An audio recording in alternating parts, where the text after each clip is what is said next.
Agora a gente vai falar do Corinthians. O Corinthians que estreia hoje na Florida Cup contra o New York City. E ontem o atacante Luan, finalmente também, né, foi apresentado oficialmente. O Corinthians apresentou oficialmente o atacante Luan, que veio do Grêmio como novo reforço para a temporada 2020. O jogador de 26 anos, que já era torcedor do Timão na infância, está animado com a oportunidade de vestir a camisa do clube do coração. Ficou muito bem, né? Acho que eu usava esse uniforme desde pequeno, desde criança. Então, para mim está sendo a realização de um sonho, poder vestir essa camiseta. Espero dar o meu melhor sempre. Dedicação, raça dentro de campo. Acho que isso não vai faltar para mim poder ajudar meus companheiros a conquistar nossos objetivos.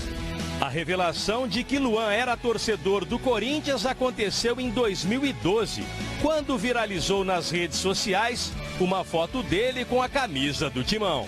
Até então não jogava futebol, era torcedor do Corinthians, então vou poder tirar mais fotos agora. Antes da apresentação oficial, Luan recebeu a camisa 7 das mãos do ídolo Marcelinho Carioca, que também está em Orlando como convidado da Florida Cup. E você sabe que o bagulho aqui é louco, mano. A força da nossa torcida. Eu tenho certeza que você está hiper preparado e a cada treino você vai estar ali tinindo para poder dar alegria para Fiel. Eu torci muito por ele, acompanhei os jogos. Em 2016, Luan foi campeão olímpico com a seleção brasileira. E em 2017, campeão da Libertadores com o Grêmio. Mas nos últimos 2 anos, ele teve uma grande queda de rendimento. Por que será que isso aconteceu, hein, Luan? A lesão que eu tive no final do ano atrapalhou, porque eu estava voltando a pegar confiança, mas agora eu estou muito feliz de estar aqui, uma nova fase na minha vida. Eu espero poder ajudar meus companheiros e poder repetir o que eu conquistei em 2017. No Corinthians, as cobranças e a pressão devem aumentar. Luan acredita estar preparado e vê o clube em boas condições para brigar por títulos nessa temporada. Eu acho que todo lugar tem a pressão, cada um com a sua proporção, mas eu acho que quando se trata de um grande clube, a pressão existe, obviamente, assim como era no Grêmio, um grande clube, e eu sempre sobressaí, sempre procurei focar em fazer o meu melhor, e tenho certeza que aqui no Corinthians essa pressão existe, mas é uma pressão boa, né? Então tenho certeza que vai dar tudo certo. Marco De Vaga, o torcedor do Corinthians pode ficar empolgado, pode ficar na esperança de ver aquele Luan que arrebentou na Libertadores de 2017. Até volto no tempo, né? Na própria Copa do Brasil, em 2016, fizemos um jogo em Medellín, a Grêmio Atlético Nacional, o Luan arrebentou. Enfim. Bem, é a esperança que o torcedor do Grêmio tinha também, né, de recuperar esse jogador. Infelizmente não aconteceu e agora com novos ares, é claro que o Luan vai ter uma motivação maior de, com a camisa do Corinthians, tentar apresentar aquele futebol que mostrou que o Luan tinha potencial, inclusive, para a seleção brasileira. Isso acabou não se confirmando. O Luan, depois da lesão e dos problemas clínicos, acabou decaindo de produção, mas acho que agora com novos ares, outra motivação, um método diferente de um futebol que o Corinthians pode apresentar, com um técnico novo, com essa remodelação, o Luan sim pode se tornar um baluarte, quem sabe, para o time do Thiago, para o time do Corinthians. É a esperança que ainda reside em cima de um jogador que tem potencial para apresentar algo melhor, muito melhor. Agora, Flávio Gomes e Eugênio Leal, a gente sabe que nessa situação, o limite, a paciência com o Luan, ela será menor. Até pelo investimento que fez o Corinthians e o potencial que a gente sabe que ele tem. Está na hora de jogar. É saber em que condições ele vai começar jogando no Corinthians em função do histórico de lesões, né? Uma grande interrogação. Por isso agora há pouco, né, no curtir ou não curtir, eu queria ficar no meio do caminho, queria ficar em cima do muro ali, mas não era permitido no caso. Torcer muito, né, para que ele consiga recuperar o futebol dele. Eu acho que passa muito por uma mudança de ares. E talvez por esse amor, essa paixão de garoto dele pelo Corinthians, né? Ontem surgiu mais uma foto dele, né? Todo uniformizado de Corinthians. E você viu ali, gente, em 2012 ele nem jogava futebol ainda. 8 anos atrás. Quer dizer, nós estamos falando por mais por tudo que ele tinha, que ele já conquistou, estamos falando de um jogador que não tem uma trajetória tão longa assim. Não. É um jovem ainda. Tem muita coisa, muita lenha para queimar. Mas que nos últimos 2 anos foi uma enorme decepção. Enorme decepção, porque ele chegou no auge, né? Campeão da Libertadores, melhor jogador, craque, rei da América, eleito lá no Uruguai. É o golaço que ele faz na decisão contra o Lanús. E aí, de repente, agora vai... Não vai. Vamos torcer, né? Eu torço muito por ele, porque gosto muito. Eu cobrava, na época, que ele fosse convocado para a seleção da Copa do Mundo. Talvez isso também tenha desanimado ele um pouco. Aquele jogo final contra o Real Madrid, lá no Mundial de Clubes, onde ele se sacrificou, ele teve que jogar mais atrás, vir buscar a bola na defesa, que não é a posição dele, e ele não jogou bem. Talvez também tenha tido um efeito, uma repercussão, né, no ânimo dele para a sequência. Mas é hora já de virar a página e buscar novos objetivos. Flávio Gomes, naquele perfil de versatilidade, se estiver bem o Luan, ele é um jogador de múltiplas funções também no setor ofensivo. Olha, para mim até agora, até agora, porque a gente vai provavelmente nas próximas horas confirmar a contratação do Pedro, e aí o Flamengo começa a fazer um pacotão aí de respeito, né? Mas acho que até agora é a contratação de mais impacto. Nós estamos falando de um jogador que 2 anos atrás fechou o ano 2017 como o melhor da América, com possibilidade de ir para a Copa e tudo mais. Não desaprende. Eu acho que a mudança de áreas, a mudança de técnico, é bom a gente lembrar também que na maior parte da vida profissional do Luan, ele só foi dirigido por um treinador, né? Que é o Renato Gaúcho, nos últimos 3 anos. 4 anos, né? Ele chegou a ser jogador do Roger também, mas um período muito curto. Praticamente a vida. Então, eu acho que tudo isso pode favorecer essa retomada da carreira do Luan, que realmente nos últimos 2 anos ficou muito abaixo daquilo que se esperava dele. E a torcida do Corinthians acho que pode ficar animada, assim, tanto que eu curti, né? Eu acho que é o tipo do jogador que pode renascer num ambiente novo, numa cidade nova, com uma torcida diferente, com um treinador diferente. Eu acho que tudo isso deve favorecer o Luan. E olha aqui, ó, o Luan pode ganhar uma companhia, hein? Uma companhia de respeito, se confirmar essa negociação. Repito, a gente está falando muito aqui na possibilidade do Rony. Vamos colocar o Rony aqui no estúdio com a gente? Cadê o Rony? Aí, ó. Aqui, ó, entre eu e o Marco de Vargas, aqui, ó, números do Rony na temporada passada, que ele arrebentou, né? 49 jogos com a camisa do Furacão, 9 gols, repare, 10 assistências. Ele é o garçom, né? É o cara do penúltimo toque. 10 assistências e 47 desarmes. Ainda tem essa característica, né? Ele é muito forte fisicamente. Ele faz esse vai e vem, né? Ele é um jogador importante também quando o time não tem a bola. Muitas vezes nem vem muito, ele rouba a bola no ataque. No ataque, é o mordedor, né? É o mordedor. Ele é muito, muito incisivo, é muito veloz. Eu achei um dos grandes nomes do futebol brasileiro no último ano, o Rony.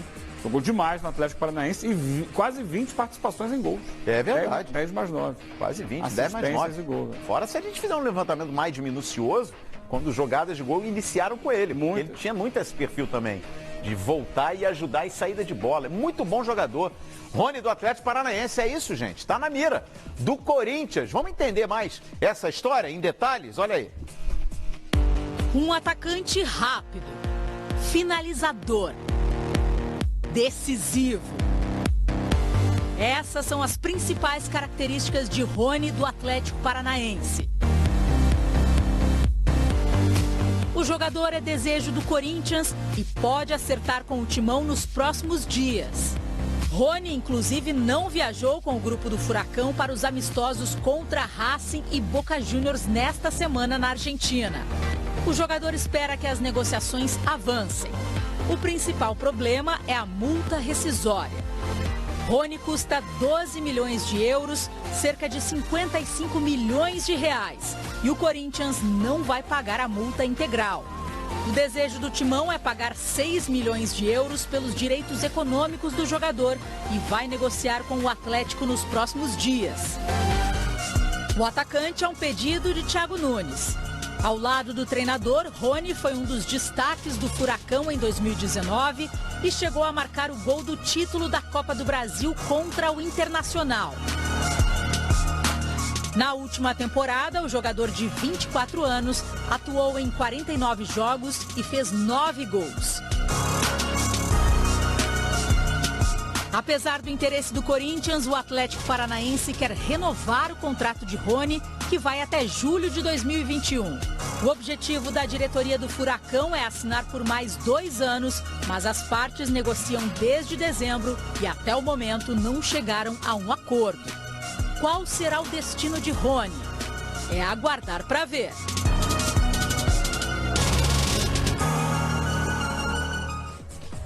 Olha, informação, vou repetir aqui, informação ontem do nosso companheiro José Eduardo Savoy, que é muito bem informado nos bastidores, especialmente do Corinthians.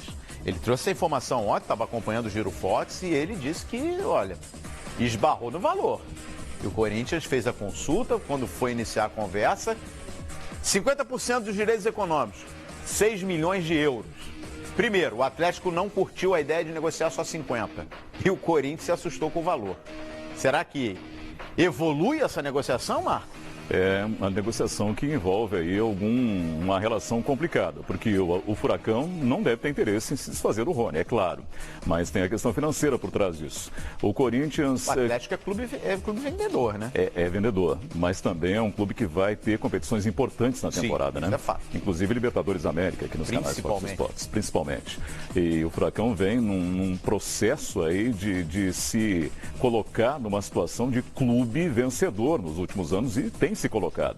Não sei, é uma negociação complicada, é um jogador assim que se firmou, ele chegou no Atlético Paranaense no meio de 2018 e de lá para cá foi importantíssimo no time do Thiago. Ele se tornou jogador fundamental, fazendo algumas funções diferentes ali na frente, não só essa pelos lados, também entra por dentro, vem buscar jogo, muito rápido, jogador forte, 24 anos, 1,75 m, realmente é um cara com muito potencial ainda para evoluir cada vez mais. Ginástica olímpica ali também por aí. Também, ou seja, tem toda a possibilidade. O Rony começou no Clube do Remo, em 2014. Cara que teve passagem rápida pelo Cruzeiro, não foi aproveitado, emprestado ao Náutico, passou pelo Japão e acabou chegando no Atlético Paranaense em 2018. Tudo isso. Mas esse lance do Japão é que também está embaçando a negociação. A negociação, porque o time japonês pleiteia um valor de 10 milhões de euros quase a multa. de uma saída, que os clubes japoneses consideram que não atendeu aos requisitos comerciais, né? E um ano atrás, essa informação também que o Savaia trouxe pra gente, o Corinthians desistiu da contratação desse jogador justamente por uma recomendação do seu departamento jurídico. O Atlético Paranaense foi lá e falou, não, tudo bem, pega aí, vamos ver o que acontece. Mas esse clube japonês, que é você lembra o nome? Eu vou lembrar já. É um clube que, não vou lembrar já. Na verdade, alguém vai consultar aqui e vai me dizer. Esse clube japonês... Albirex Niigata. Exatamente, o Niigata. Albirex Niigata. Então, existe o risco de quem... Gente, mas a multa é de 13 milhões. Se o clube japonês está pleiteando 10... Tá meio enrolado. Tá meio enrolada a história. O Atlético meio que bancou e vamos ver o que vai dar. Mas o Corinthians já teve interesse nesse jogador, segundo o Savoia, né? E não levou a negociação adiante justamente por conta dessa pendência. Olha, sem dúvida alguma, estamos falando, se ela acontecer, de um dos grandes investimentos, mas das grandes contratações no futebol brasileiro. Por tudo que jogou o Rony, especialmente aí no ano passado, em 2019, Copa do Brasil, para muitos até o principal jogador do Atlético na competição. Enfim, Eugênio, só que historicamente... A gente sabe que não é fácil negociar com o Atlético. A gente está vendo aí o Benfica, que já chegou a 90 milhões de reais para tentar contratar o Bruno Guimarães, e o Atlético não cede. Você está otimista? Você acha que isso pode avançar, que o Rony pode trocar o Atlético pelo Corinthians? Ou acha que o destino dele é ficar no Furacão mesmo? Que estranha ele não ter viajado com o Atlético, né? Sim. Estando bem fisicamente, não participa da pré-temporada na Argentina. Pode ser também até algum aspecto psicológico, né? De repente lá o pessoal do clube sentiu que Ele está balançado com a ideia de possibilidade de mudar de clube, mas tudo é muita interrogação, né? Eu, sinceramente, não estou lá na pele dos dirigentes, nem do Atlético, nem do Albirex Niigata, nem do Corinthians, para ter noção do que, de fato, está perto de acontecer. Mas são muitos entraves, né? São muitas questões ali, não daqui, não de lá, não da acolá, mas ainda assim ele não viaja. Também não viaja. É muito não. Pois é. Não sei, não tenho ideia, sinceramente. Vamos ver qual será o destino aí do Rony. Eu repito, é uma negociação bem complicada, pelos valores e pelo histórico, né? E ainda por cima, vamos lembrar aqui, né? A relação Corinthians e Atlético Paranaense, ela ficou meio arranhada no episódio Thiago Nunes, no ano passado. E isso acontece. O próprio Corinthians fechou a porta para o Goiás, depois do episódio Michael. O Goiás foi fazer consulta por jogadores do Corinthians, não, aqui não vou negociar com vocês. A situação do Thiago Nunes é uma situação que não ficou confortável entre os dois, da maneira como aconteceu. Sabe? Embora nos bastidores, antes desse episódio, o Petraglia sempre teve uma boa relação com o André Sanches. Mas são duas personalidades explosivas, fortes, né? Fortes e tal. Eu acho uma negociação difícil. Difícil mesmo. Eu também acho Inclusive difícil. Porque tem um outro entrave que chama-se dinheiro. E o Corinthians não tem, né? Mas já que o Corinthians, o Corinthians sinalizou 22 milhões e meio pelo Michael. O negócio não aconteceu. Ou seja, esse dinheiro tem lá para investir. Ter não tem. Na verdade, é mais um aporte, digamos assim, que o banco, o MG, que é o patrocinador do Corinthians, vai tentar ajudar, né? Mas negociar com o Atlético com o Atlético Paranaense sem dinheiro é uma tarefa para... Né? Com dinheiro já é difícil. Com dinheiro já é né? duro, imagina assim. Vamos ver os próximos capítulos aí dessa situação do Rony, se fica no Atlético Paranaense ou se segue para o Corinthians ou para qualquer outro destino. O que está se desenhando é o Pedro, hein? Nós vamos falar sobre o Pedro, mas antes de eu colocar aqui, já que encerramos o Corinthians, Marco não votou na nossa enquete. Também não votei.